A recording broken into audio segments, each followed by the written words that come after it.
Hello, everyone, and thank you so much for joining in.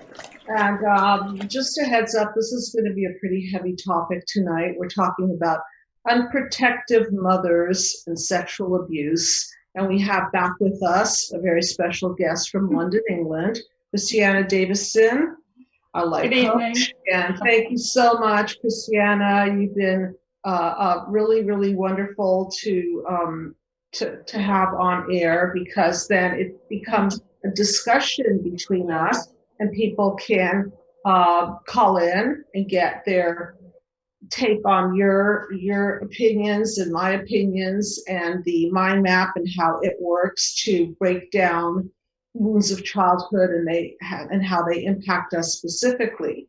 So again, thank you very, very much for joining in. And this is a call-in show, everyone, so please call in. And for those of you watching the show after the fact, if you see that little button over there, please click it and you will be able to receive help 24/7. So please do use the button. So jumping right into a heavy topic, unprotective mothers and sexual abuse. And as I like to refer to this as an act of omission. And let me explain, because there are two ways to hurt your child. One is through an act of commission, whereby you do something to the child. You hit the child, you sexually abuse the child, you do something actively harmful to the child. Now, when you're not protecting your child, this is straight up an act of omission. And secondly, the very, very many people that I see in private practice who have reported to me how vulnerable and how much of a dangerous position they've been in, because their mothers have allowed them to live with fathers or stepfathers who sexually abuse them, and they turn the other cheek.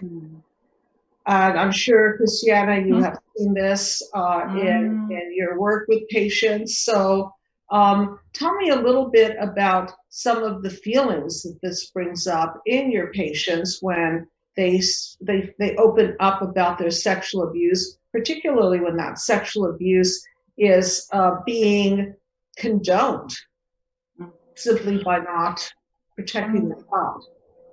Well, Dr. Judy, this is strangely is quite what can I say, common. It's something that I hear quite regularly in the rooms with my clients, and it's interesting the journey that clients make, because at the start there's a lot of anger towards the perpetrator, towards the committer, as you so beautifully put at the start there. Yes, there's a lot of anger. So in the majority of cases I've dealt with, it's been father-daughter sexual abuse, and the mother allowing that. So the anger at the start for the client, for the daughter, is towards the perpetrator. And there's almost a sense of protecting the mother, that it wasn't, she didn't know, there was nothing, there was nothing she could do. She did her very best. And then as we begin to do the work and the client allows themselves to see that there are actually two people involved in this sexual abuse. Now, I say that and I hold it lightly. That might be something quite difficult for some people to hear, but we know that in a family system, there are two caregivers generally, whether that's the stepfather and the mother, or the mother and the father, or stepmother and father. Stepmother. Exactly. And it creates a sort of a triangle. Correct. So there's, and I lost my train of thought there. Sorry. It's more common than we think, and I don't know why in the last several months this theme has been coming up quite a bit, and that's why I decided to focus on it tonight. And there are different levels. There are different levels of sexual abuse, anywhere from fondling, Yes. a child or teenager, even a baby, unfortunately, Yes. Yeah. all the way to, of course, penetration. And so when working with people, we want to understand the level of trauma, because when a child, particularly a young child or an infant, there may not be any memory of the event. And no.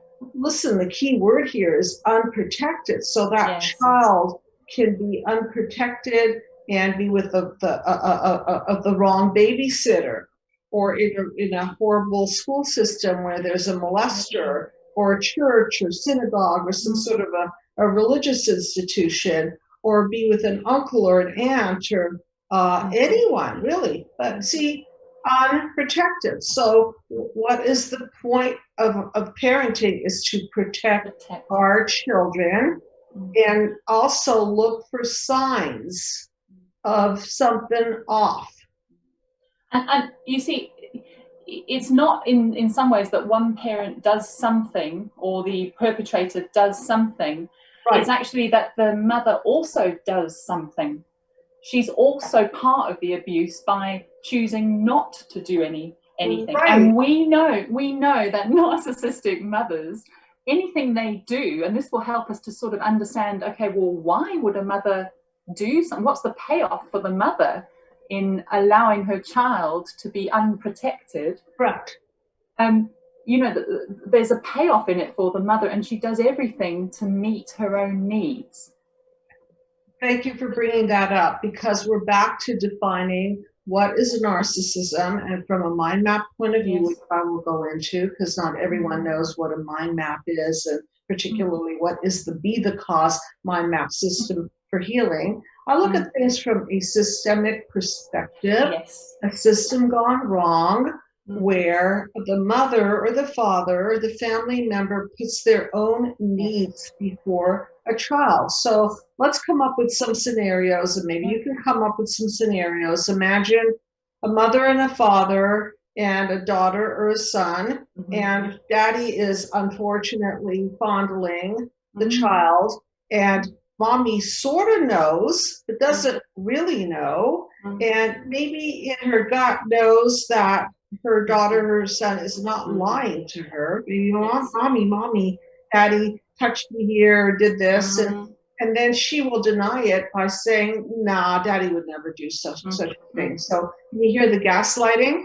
Absolutely. And you know, that's one of the key aspects of this, is that, you know, it's another multi-generational transmission of wounds, this generally. So it usually is that the mother herself experienced some kind of sexual trauma as a child, and it's being passed on to the next generation. And what we're going to talk about is, you know, well, why? Why is it being passed on? What's the payoff of this transmission? Right. So from your perspective, why would a mother hush the situation? What's the payoff? There's some varying views out there. I've got a few of my own views, which I'll share, but I think some researchers would say, well, a key aspect of narcissism is that there's the sort of infantile-like way of coping with the world. So the mother is acting as an infant who kind of has this fantastical denial of, oh no, that couldn't possibly happen again. So it's just denied, and we get on. It hasn't happened. I'm not even going to consider the fact that it might have, because I haven't dealt with my own childhood trauma. Absolutely. I can't possibly take on the trauma of my own daughter or the trauma of my own child. It's just not possible. So there's a total denial, an unwillingness to even look at it or take responsibility for my own. So there goes the multi-generational piece, and a father that's molesting his daughter, or an uncle or grandfather, whoever, is not just molesting out of the blue. Chances are that they've been tampered with.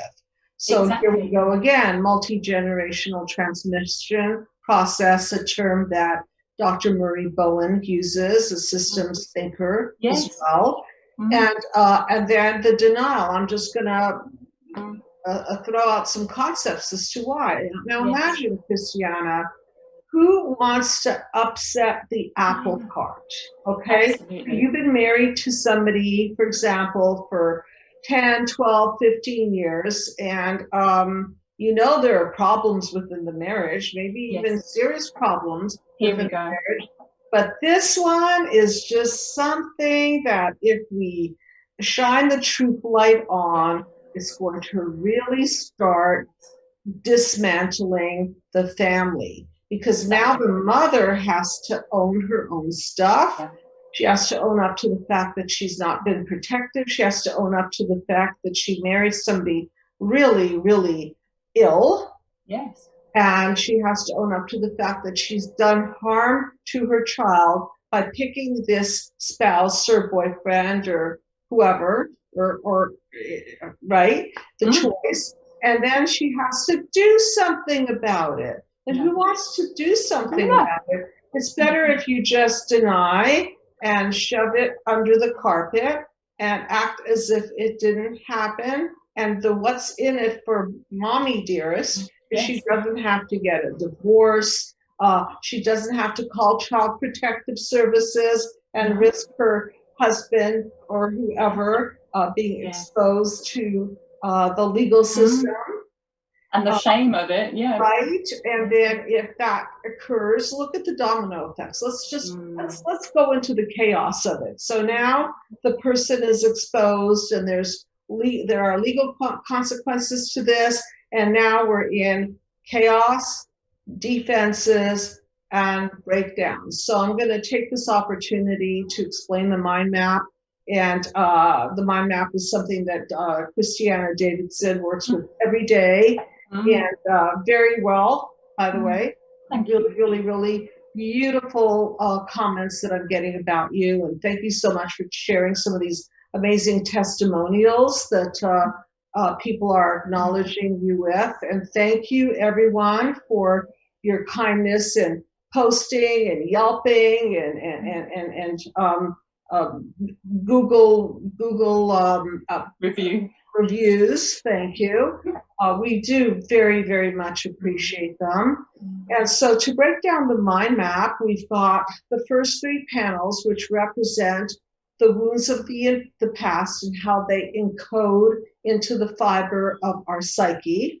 I'll detail it, but I just kind of want you to get the general past, and then the chaos and crazy of the here and now, which is the chaos, defenses, and breakdowns. And then what we want to morph out of, because we want to morph and heal. We want to shift out of that. We want to see clearly, and we want to recode ourselves into health so that we get a sense of peace and unity and balance in our life. Okay, so now let's go to panel one and name the names of all of the types of abuse. So there's sexual abuse, that's what we're talking about tonight. And then there's emotional abuse, and then there's physical abuse, and of course there's neglect, both physical and emotional, and then there's smothering and controlling, spoiling. Okay, so let's even look at how these things work together. So maybe the father's saying something like, hey son, if you ever open your mouth about this, if you ever speak of this, I'm going to smack you. I'm going to smack you till you can't feel the smacks anymore. Okay? Or if this, or so there's not only the sexual abuse involved, there's oftentimes a withdrawal of love. Okay? It would have been nice if they withdrew the love at the beginning and never had the interaction with the child. That would have probably been better. But then there's the threat of withdrawing love. There's a threat of withdrawing rewards and so on. And it just gets complicated because it's not only then the sexual abuse, it then gets physical sometimes and emotional and controlling and so on. And then we get to when we end up with chaos, defenses, and breakdowns. So this is a call-in show, everyone. So please take this opportunity to call in and share your story. I always ask your name and place where you're from, but you don't have to share your real name, of course. And if you're watching the show after the fact, please click the button and know that you can avail yourself of 24/7 help. Thank you. Dr. Judy, there's two aspects, I think, to this topic of non-protective mothers and sexual abuse. The first is, like you've pointed out, you know, the mother turns a blind eye. Right. So she denies it, she doesn't want to see it. But the other part of it is that often she facilitates it. Now, this is an area that is probably one of the darker aspects. Very dark. So what have you seen in the room, in the Zoom room, most of all? Yes. That speaks to just what you're saying, that she's facilitating it. How? You mean by the act of omission and not speaking, or how else would she be facilitating such a dire act? I'll give you an example. Okay. One of my clients, and obviously I'm not naming them, her grandfather had abused the mother. The grandfather had abused the mother, and the mother would then drop the daughter around the grandfather's house as a babysitter. She herself was abused, yeah. Exactly, as a babysitter. Okay. And the daughter was abused by the grandfather while she had left her there. So the mother had almost presented an opportunity for the daughter, for the grandfather, and for the daughter to be abused. So that is a very, very sad example, right? Because it's really putting that child, the vulnerable child, in the hands of a very sick perpetrator, knowingly. Absolutely. Okay.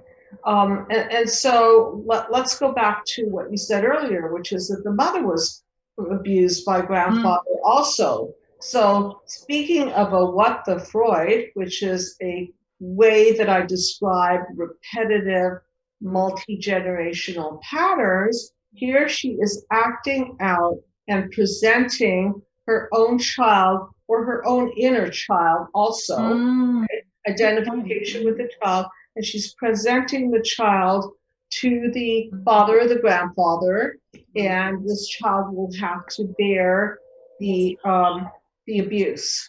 Absolutely. And I think this sort of leads us into another of the reasons, or another of the payoffs for the mother of allowing such a situation. And you see, one of the aspects of narcissistic parenting is that the parent doesn't take responsibility for their own stuff, like we were speaking of earlier.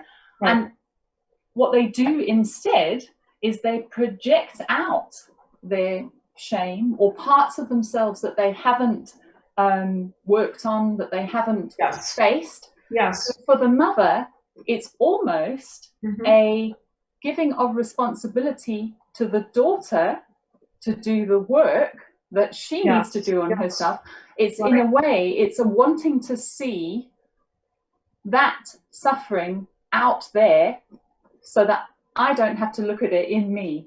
Right, and that's an aspect of splitting. So now the mother is splitting off her own pain, and she is projecting that pain into her daughter, who then has to be the adult, capitulate the same wound as what the mother went through. And this is a straight up what the Freud. What the Freud. And so I want to bring some concepts to light, concepts that I talk about quite frequently, and there are hundreds of shows up there. And please avail yourself of these shows, because there's so many topics like grieving the mother that you never had, and narcissistic mothers and their effects on the psyche, and narcissistic mothers and the effects on their daughters, which is a show that we did together recently. And go ahead and watch these episodes, because the more you watch, the more you will learn that we have these deep, dark, unconscious forces playing on our psyche, and that's why there's a difference between logic and psychologic. So logic is, it's logical that you wouldn't put your son or daughter in harm's way. However, psychologically, those unprocessed emotions, those unworked through aspects of the self, end up cycling through the family. And our job as mind mappers, life coaches, and clinicians is to connect the dots so that we can make the unconscious conscious, and connect the dots so that the logic and the psychologic line up. Absolutely. And this is a call-in show, everyone, so please feel free to call in. I know this is a very, very dark subject, and you don't have to use your name, of course. And sometimes when we have heavy topics, people resist calling in, and I totally understand. So we have plenty to talk about, but if you do want to call in and share a little bit about your experience, please do, and we can mind map it for you. But what happens is that the particular person who is now victim to this type of abuse has to grapple with all kinds of feelings like, wait a minute, did I seduce daddy? Was my skirt too short? Is it my fault? Did I cause this? Oh my goodness, shame on me. I'm a dirty little boy, or I'm a dirty little girl, and it's all my fault. And now we're back to Alice Miller and her quote, her famous quote from Drama of the Gifted Child, which goes something like, the child would rather be the bad one in a good world rather than be the good one in a bad world. Why? Because the child is struggling. After all, she's bonded with the mother. She's bonded with the father. So wouldn't it be better for her to live in a world where she feels that she's at fault and then she can control it, and she's the bad one, and she made a mistake, and maybe he didn't touch her that way, or maybe it was a bad dream, or her memory's not very clear, and so on and so forth?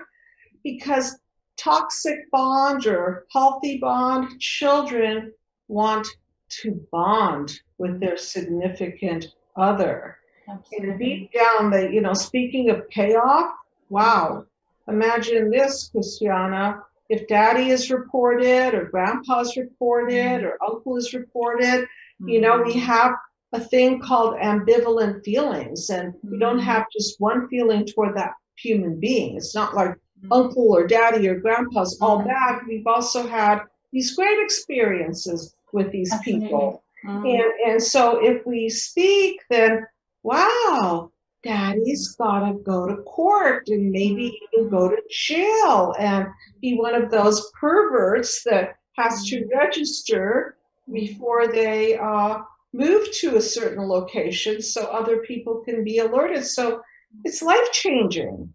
And actually, it can be shameful from the daughter's perspective also, because if she is being abused by her father, it can make up for the lack of nurturing, the lack of attention, the lack of closeness that mother's giving her. And so, it's a moment where she actually feels like there's a sense of, like you were saying, a love. Some kind of a toxic love. Attachment, yes. Right. Thank you for bringing that up, because, again, we're talking about a system gone wrong. So if we've got a cold, unattentive mother and a father who's buying her son or daughter candy and giving little kisses, and at the same time fondling the child, then you see how crazy making that is? Because we've got in the same context, we've got some sort of a attention and affection. I'll put that in quotes, right? And then the child is craving the affection, the touch, and the attention, and the candy, and the toys, and then mixed with fear. If you tell, then. So it is a very, very crazy making situation. And the child is then used by both parents in that situation. They're brought up, you know, beyond that intergenerational barrier or boundary, as they call it, that's supposed to protect children and the generation before. They're brought up then between the parents as a sort of means of balancing the out of balance system. So when I say that, because mum and dad might not have the skills they need to have an intimate, healthy relationship with each other. Correct. It's out of balance, and so they use their children then to meet their needs as a sort of go-between the two of them, and it balances out the system. So there's almost a third spouse. Thank you. And you brought up triangulation before, and this is an example of triangulation. Let's say the mother is non-sexual, doesn't want to be touched, and so she sacrifices and scapegoats her child to do and perform for her. And then, and then she closes her eyes to the fact that she is colluding in this horrific system. In fact, I had a client who really put that across quite clearly. So her father was quite a sexual man. He was a very sexual man, rather. What am I saying? And the mother, the daughter could see that the mother was not wanting his attentions all the time. And so what the mother would do is she'd allow lots of time in the evening for the father to be with the daughter alone while she was with the younger son.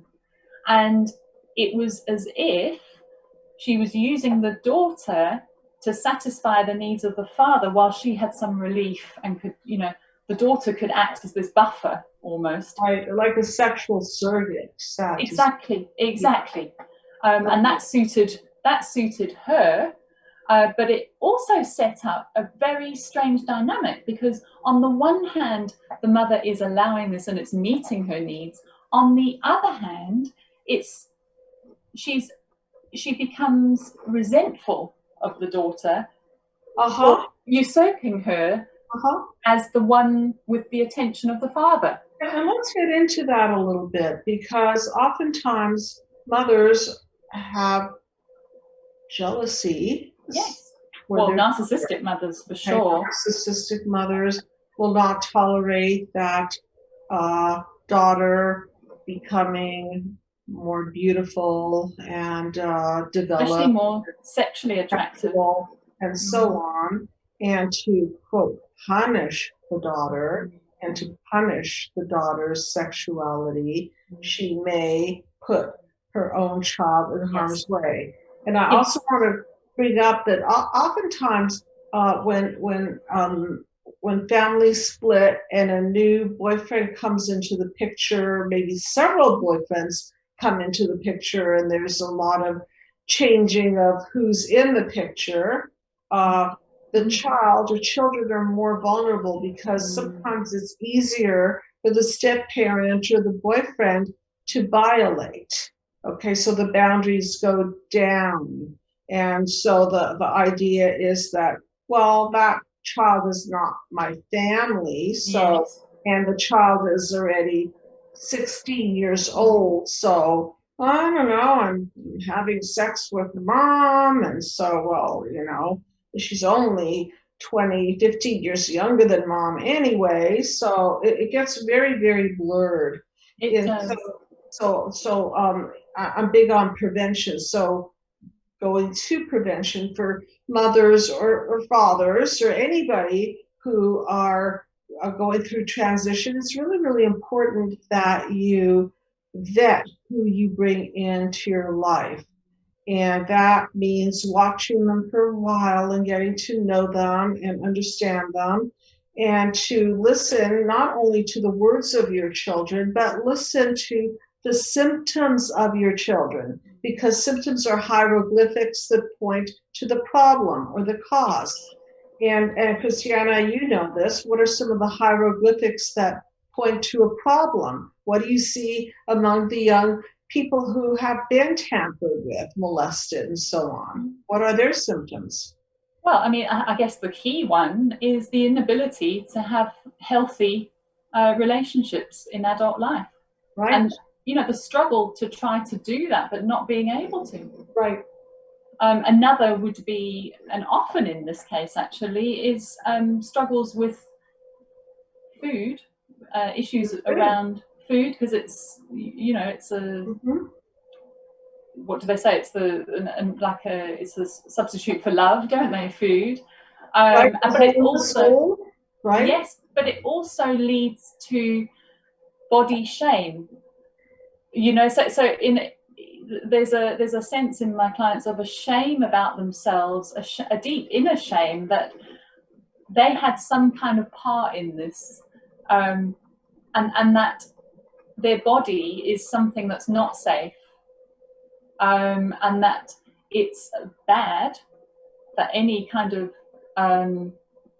sexual desire is something linked to something that's traumatic and bad. Correct, and then it objectifies that person. Absolutely. And so the ideal is to blend love and sexuality and intimacy. So we're not sardine cans and that we can open up sexually and then throw the person away and then next and next and next. I think that this has been a very, very damaging it really has. Of treating we have a call. Okay, thank you so much for calling in. And what is your name, please? Hi, Dr. Judy. My name is Robert. Hi, Robert. Nice to hear. Hi, Robert. Okay, where are you from, Robert? New Jersey. Okay, and what brings you to call in tonight in particular? I had some experience with this situation. Probably not, not as extreme as other people, but my father was sexually abusive to me, and he may have abused my sister also. I'm not sure what happened with her.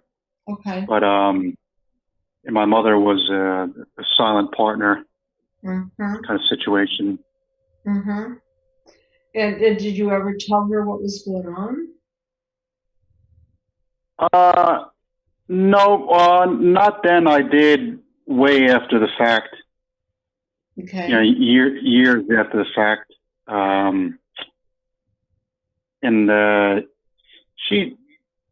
What happened was, at some point, my father, moved out of the marital bedroom, and when I was about 12 years old, and he slept in my bedroom for probably a good 5 years. Oh, okay. And it was just kind of like a weird situation, just kind of like took me over, and I was almost became like almost like a surrogate spouse, like an emotional dumping ground. Yeah. And he used to make me give him like back massages all the time, and like in his underwear. And he would make a lot of from time to time he would make a lot of like lewd, perverted remarks. Was another thing that he did. And do you have a deep feeling that your mother knew what was happening and not addressing the situation? Oh, she knew that he was sleeping in my bedroom, and we even had another room in the back of the house that he could have lived in. It's right. like a mini apartment. Yeah. Okay. That he could have moved back in the back of the house, but I guess she didn't force, she didn't tell him that he had to move in the back of the house. And so when you called her later on, how did she take it? What did she say about that? Oh, she just has nothing but lame excuses as to why she put up with his behavior and for so long. The excuses that she comes up with don't make any sense. Okay. And Did you ever receive therapy around this violation? yeah, I went for a little while. You did. Okay. Mm-hmm. And how, if you don't mind sharing a little bit about how did this experience leave you? I definitely had, you know, I guess like low self-esteem for a long time. Yes. And sometimes it had some, self-hatred, I guess. Yes. It's kind of like not liking yourself and not really knowing why. So Sometimes I felt like that. this is where we encode into the fiber of our being that it's all our fault. Remember, I was speaking earlier about panel 3 and encoding that you're to blame, you're the shame, you're the guilty one, and so on. Because after all, the you still bonded to your mother and your father, right? So from the point of view of what's in it for you to not tell, what do you think what were you protecting? What back when it was going on, I guess. Yeah. Mm-hmm. I guess I didn't really understand what was at the time. I didn't understand that what he was doing was so abnormal. Mm-hmm. At the time. Now that I'm an adult, Yes. I used to I'm like, oh, I would never even like dream of doing that if I had a son. Yes. Yes, and But parents. like at the time when when you're a kid, I guess you don't really understand, what's happening. And isn't it amazing how children make it okay? And by that, I mean normalize the situation because the parents set the bar. And so if this is the familial way to live, then that must mean that on some level, this is okay. And so the message is this is acceptable in the family. And I make a big deal of it in my book, Be the Cause Healing Human Disconnect, which everyone can get a free PDF of simply by asking for it, signing up for it. And it's a download, so don't wait for it in the mail. If you want a hard copy, you can get it off of Amazon. Mm-hmm. There it is. Thank you so much. And so parents set the bar. So as you're saying, Robert, you didn't know. I mean, maybe it didn't quite feel okay, but who knew to a 12-year-old to identify this as, whoa, this is sexual abuse, this is inappropriate, I've got to tell somebody, I've got to bust the lies, I've got to bust this horrible system. Children don't usually think that way. And so today, are you married, are you in a relationship, do you have children of your own? No, none of that. I'm single. I don't have any kids. Okay. And do you think that you worked through the low self-esteem and perhaps some of the shame or whatever other feelings that brought up in you? I guess somewhat. I probably still have more work to do, but I kind of have a better understanding of why my parents. My father is not alive anymore, but my mother too, like why they are the way they are because of the, their backgrounds, like, their family backgrounds. Do you have knowledge? The dysfunction. Right. Do you have knowledge of your father being molested or your mother being molested? I think, I don't know for sure, but I think my father was molested as a boy by a man on his street where he lived. Okay. So you can see this doesn't come out of thin air. It's got history behind it. And Also, just a moment on the betrayal that you might have or must have felt to have been tampered with like this, and the betrayal that you must have felt um, toward your father for committing such an act, and your mother for allowing this to go on, because maybe on some deep level, she knew that it wasn't okay that you were sleeping together when there was a spare bedroom over there. So I'm just wondering how it was for you, this sense of betrayal, family betrayal toward you. I just kind of makes me, see that she's, unwell, Yes. and still is. Yes. That that you would tolerate that that you would say, you're not you're not sleeping in Robert's room. You have to go, move, live in the back apartment. Absolutely. So that's not appropriate. Right. So the boundarylessness of it all, okay, that wherever her boundaries were set became the boundaries of the household, and the boundaries were very permeable. And then what happened to your psyche as a result of that? So was there anything else that you wanted to ask of either ask me or Christiana regarding your experience with this?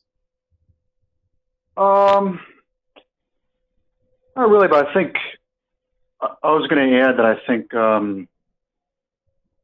my mother, she grew up in a house with an alcoholic father, was severely alcoholic, and I think he was also, well, he was a child of the Depression. Came from I think a family of 8 or 9 kids, and I think he was also shell shocked from World War II. Mm-hmm. So he was, I think her father was very cold and distant and an alcoholic. And I think that might have programmed her to tolerate, if there's a problem, to ignore the problem, right, or to, okay. Tolerate misbehavior. And the alcohol, certainly we know from Alcoholics Anonymous, the severity of denial. Denial is a defense mechanism. Let's just close our eyes to the addiction and the abuse and so on. And so by learning the mind map and connecting the dots and processing the feelings, the end goal is to clean out the toxicity of the effects of childhood wounds so that we can reboot people's system into health and not leave them at the effect of the multi-generational mess. So that would be the goal here. Okay, and it is possible to do because people have what I call a cracked lens of perception, especially children. They believe, oh, there's something wrong with me. I'm dirty. I'm over sexual. It's my fault. Daddy seduced me because I came on to him. And I just want to add this, and then I'll let you go, Robert. That a lot of children, a lot of people that I speak to, actually feel that they feel sexually aroused by the experience, and this is not uncommon. And so after a while, they may even participate in seducing mom or dad or brother or uncle or whoever, because it's natural. Now they're sort of addicted to the sex, they're addicted to the high. It's like a drug, and so therefore they'll initiate. And again, part one of our life is not our fault, right? We did not cause this kind of violation. So that's why in the book I write about We are not the cause of part one of our life because we're in a hostage situation with our family. And it's only when we wake up and start seeing these dots connect and say, oh my God, I've been abused, or I've been taken advantage of, or whatever dots you connect, that you can now be the cause of reprocessing these emotions and then resetting the boundaries and recoding into health. So really appreciate you calling in, and thank you for being vulnerable and sharing your life with us. And of course, you're more than welcome to reach out to the Psychological Healing Center, Christiana. And if anything is still resonating and remaining in your psyche about this, then we can facilitate your complete healing. So thank you very much for participating on the show. Thank you. You're welcome. Okay, and again, I want to remind people that if you want some help, 24/7 help, please click there and you will be directed. And Christiana, any further thoughts about this? Yeah, I think, what Robert shared so bravely there, was this aspect of being sexually abused, which brings the child up to be a surrogate spouse. Yes, and not only sexually. You see, you brought up something that we didn't mention, which is that there was the child was an emotional dumping ground. Now, these people were not happily married, obviously. So the boy, Robert, became the little friend, the little parentified, the lover, the triangulated in lover who took the role that mommy didn't want to play in the relationship. And delegated to the son. And you see, that's the thing about the narcissistic parent. They don't take responsibility. So even in the role as wife it's almost like a handing over of the role of wife to the child. Right. You can be the wife, you can be the parent. Whatever. I want to be the child and have no responsibility. We have another call. We have another call. Thank you so much for calling in. Hi, what is your name, please? Where are you from? Hello? Is the caller still there? They're gone. Okay, so if you have a moment, try again, and if we don't connect with you, then and why is my name Alexander? I just saw that on the screen. Alexander's my grandson, so just for those of you watching, I'm not Alexander, but I'm very close to Alexander because that's my grandson's name, and he's been on the show. So if you could switch that out to Dr. Judy Rosenberg, I'd appreciate it. If not, then people will at least know that I'm not Alexander. Okay, so again, if we do the work before we become parents, wouldn't that be wonderful? And that is our job. We don't want to pass the stuff down to the next generation. So I cannot overemphasize enough that in order to prevent these abuses and neglects and heal the multi-generational wounds of the past, it is important that each and every one of us heal individually. And if we don't, then we're unfortunately looking at the hand-me-downs of pathology to the next generation. And on a macro scale, we're looking at a huge breakdown, which is already happening and has been happening for thousands of years, unhealed wounds ending up in global breakdowns, wars, so on and so forth.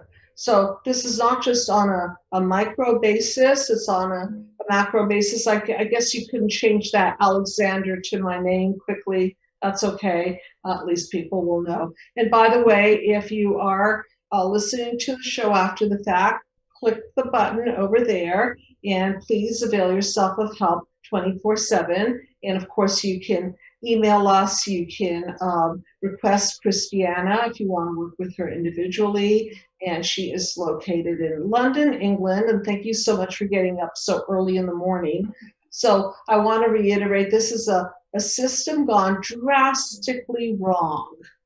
And for those of you who are suffering from the complex PTSD, which from my mind map perspective means unprocessed childhood wounds that create symptoms in the body, that create fight and flight and freeze and fawn and relationship issues and horrible patterning and boundaries that are very, very overly penetrable, because it lessens our ability to protect ourselves. If we're not protected, then it's really, really, really difficult. And if you have maybe a couple of things to add to that, Christiana, and I'm going to do something that I haven't done in a really long time called Shrink That Too. Right. Okay, so yeah. Would you like to add? Yeah, maybe a couple of things. The first thing being, that this is a really big trauma, because what it does is it robs the child of their natural flourishing sexuality. Yes. And what it does is it forever sort of links their sexuality to the parent. So it robs them of that chance to sort of flourish as a, their own individual sexual being. Healthy sexuality. So the healthy sexuality gets thwarted, and as you said, paired with this parent. And so, speaking of narcissism, the narcissistic parents are now robbing the child of their sexuality in the service of fulfilling and filling their own needs and their own hole in the soul. And we know one of the aspects of narcissistic mothers particularly is their desire to be the top dog and to make sure that the daughter does not over flourish. Yes. So it's not her aim for the daughter to flourish in life, or the son. In some ways, it's to numb that down a bit, to rob them of the chance to really flourish as a person, because that would almost be an affront. It's a total affront, and also a total over-sexualization of that child, who then doesn't know how to process sexual feelings and may act out. Promiscuity is something that you see among people that have been over-sexualized, and then of course there are the defense mechanisms to fill the hole in the soul, the pain and the shame, and people turn to drugs, sex, rock and roll as a metaphor for acting out, and it imbalances the brain chemistry, and it creates a lot of dysregulated emotions and acting in. By acting in, I mean self-harm, to acting out and recapitulating the wound, replaying the wound. Absolutely. So I want to again remind people that you can reach out to me, to Christiana Davidson, and you can reach Christiana at psychologicalhealingcenter.com. You can reach me at Dr. Judy, and that's DRJUDY, at psychologicalhealingcenter.com. And I'm going back to shrinking the tune, and you can help here. And I know we just have a handful of minutes. And don't forget to grab a copy of the book. We also have videos for recovering from narcissistic abuse, and then the 9-panel mind map video series that I created a few years ago with my grandson Alexander. And hopefully you won't confuse me with Alexander, because he's much, much cuter than I am. Okay, so here we go. Lady Gaga, Rain on Me lyrics. I didn't ask for a free ride. I only asked you to show me a real good time. So here's the sexual innuendo.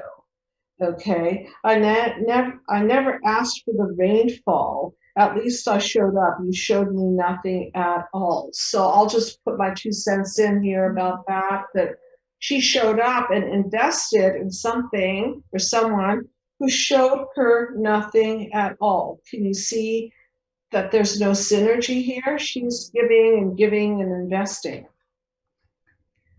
Okay, it's coming down on me, water like misery. It's coming down on me. I'm ready. Rain on me. So I think there's a lot of sexual connotation there. The water, the rain, the sexuality. She's at the effect of the rain. I'd rather be dry, but at least I'm alive. Huh. What do you think about I'd rather be dry? Any thoughts on that? I'd rather be dry. I guess it's, you know, like the next line says, at least I'm alive. Right. You know, and there's something in that about, you know, well, at least here somebody's actually seeing me and someone's actually but then she goes back to rain on me. So maybe dry is don't touch me. You know, I'd rather be dry. But then again, she's been overstimulated. So rain on me. Rain on me. And then it goes into living in a world where there's no one's innocent. Oh, but at least we try. Gotta live my truth, not to keep it bottled up so I don't lose my mind, baby. Yeah. So the repression, got to live my truth, not keep it bottled. So she's trying to say, but she's also repressing. I can feel it on my skin. It's coming down on me. Teardrops on my face. There's the trauma. Water like misery. Let it wash away my sins. It's coming down on me. Let it wash away. And then hands up to the sky as though she's praying to God. I'll be your galaxy. I'm about to fly. So this is sort of like the manic defense to the depression that she's experienced. Hands up to the sky. Please help. I'd rather be dry, but at least I'm alive. But then she goes back to, she doesn't want to be dry. She wants just to have the stimulation. Rain on me. I hear the thunder coming down. Won't you rain on me? I hear the thunder coming down. It's almost as if there's a desire in there to be washed clean of it as well. Thank you. Yes. So there's a lot of ambivalent feelings about this. So thank you so much, everyone, for joining in. And we're available. And the mind map system of healing is something that helps you to think like a shrink, as corny as that may sound. It cuts therapy time because we're not wasting time. We're on a journey from the wounds of the past through deconstructing them to paradigm shifting and help. And again, if you want help 24/7, please click that button over there and reach out to us. Thank you so much, Christiana, for joining me tonight. Pleasure. Thanks. And to the audience for listening and the callers for calling in. Good night, everyone.